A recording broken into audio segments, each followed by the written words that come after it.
নদ নদীর পানি কমলেও দুর্ভোগ বেড়েছে বন্যা কবলিত অঞ্চলের মানুষের। ভাঙন আতঙ্কে রয়েছে নদী পাড়ের মানুষ। যমুনা নদীর পানি কমলেও দুর্ভোগ বেড়েছে সিরাজগঞ্জের মানুষের। বানের জলে নষ্ট হওয়া ঘরবাড়ি ঠিক করতে হিমশিম খেতে হচ্ছে ক্ষতিগ্রস্তদের। এদিকে বন্যায় গবাদি পশুর চরণভূমি তলিয়ে যাওয়ায় খাদ্য সংকটে পড়েছে জেলার প্রায় 50,000 গবাদি পশু।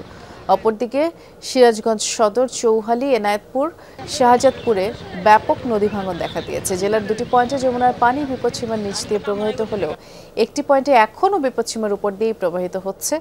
এখনও জলমগ্ন কুড়িগ্রামের নিম্নাঞ্চলে প্রায় 30,000 মানুষ।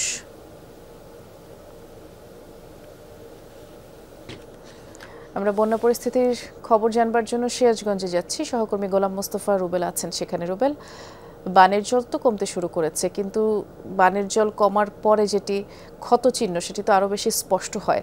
যারা দুর্গতরা আছেন, বাড়ি ফিরতে শুরু করেছেন, ঠিকমতো ত্রাণ সহায়তা পাচ্ছেন কি?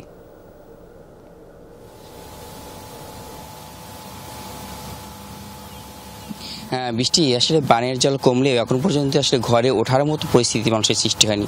দেখানোর চেষ্টা করি, দেখতে পারবেন যে আসলে এই অবস্থায় কিভাবে মানুষ ঘরে উঠবে, কিভাবে গিয়ে সেখানে বসবাস করবে, কিংবা কতদিন নাগাদ আসলে তাদের এই দুর্ভোগের শেষ হবে সেটি কিন্তু আসলে বোঝা অনেক কঠিন। এই যে আপনার ঘরে তো অনেক পানি, এখন কিভাবে ঘরে উঠবেন? পানি তো অনেক কমেও যাচ্ছে, কিছু কিছু বাড়িতে মানুষ ফিরতে শুরু করেছে। আপনাদের কি অবস্থা? আমাদের যে দুর্যোগ যাওয়া কালে বাড়িঘরে যে পরিস্থিতি, কারণ পানি যখন যাইব বাড়িঘর ডুয়া বা সব ভাঙিয়ে গেছে, খুঁটি গোনা নর্মাল হয়ে গেছে। এখন ঘরে গেতে মনে করেন যে পানি শুকাইব, তখন তো কামলা ছাড়া তো মিস্ত্রি ছাড়া তার ঘর সারতে পারবো না। আমরা মহিলা মানুষ মনে করেন যে কেঁদো দিয়ে ডুয়া করার কিন্তু খুঁটি মুটি যে হয়ে গেছে, নষ্ট হয়ে গেছে।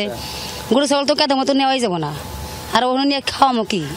কোনো জিনিসের তো খাওয়ার কোনো ভাগ নাই, কারণ বানাইতে তো সব কিছু নষ্ট হয়ে গেছে। আপনাকে আসলে যেমনটি শুনছিলেন বানবাসী মানুষগুলোর কথা, তারা কিন্তু বলছেন যে আসলে এই যে বানের জলে তাদের সবকিছু নষ্ট হয়ে গেছে। অর্থাৎ সেই পিছনের চিত্রটি আসলে দেখানোর চেষ্টা করলাম। আপনি দেখতে পারবেন যে খাবার যে টিউবওয়েলটি সেটি কিন্তু এখন পর্যন্ত তলিয়ে আছে বানের জলে। অর্থাৎ তাদের পয় নিষ্কাশন থেকে শুরু করে সবকিছুই কিন্তু এখন নতুন করে তাদেরকে যুদ্ধ করতে হবে।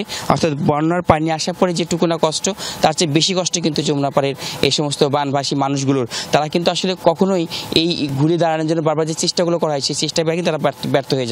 এখন পর্যন্ত যে পরিস্থিতি সৃষ্টি হয়েছে সিরাজগঞ্জে, এই বানভাসী মানুষগুলো তারা কিন্তু আসলে এখন অনেকে আশ্রয় কেন্দ্র রয়েছে।